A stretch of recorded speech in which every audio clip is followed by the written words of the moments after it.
Bismillahirrahmanirrahim.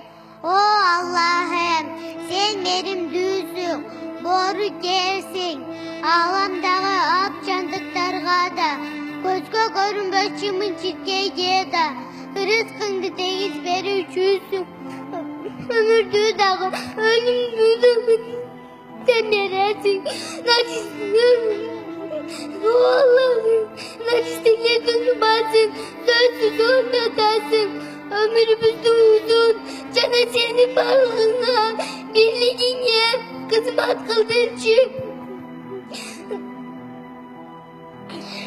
Allah'ım, bir taner iste, apasız, atasız, kavuşmasın için. Benim kucağında cumhursun için, uruşmasın için, acıraşmasın için.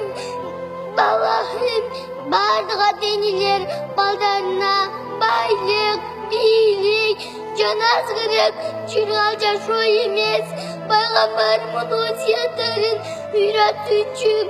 O Allah'ım, bir taner ise atasın kutup, apasın kutup, donsol bozuncu. Bir dağa dene, karlar yüğünde, karonsuz kalmasın için. Zeberelerin çıtap, baldarının döndü, bozuncu. O Allah'ım, elbistin berece cömertliğimin, karlar yüğü, cedim deriyü, cabılsın için. O Allah, bizim Kırgızistan dünyanın suktandırgan memleket bolsuncu.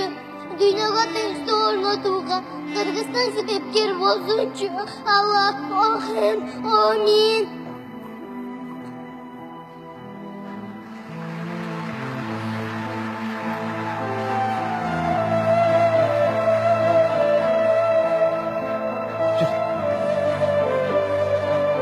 Kol çalыңыздар мен. Ümit Akçola Balдар Bakçası'nın Anar filialının okuçuları.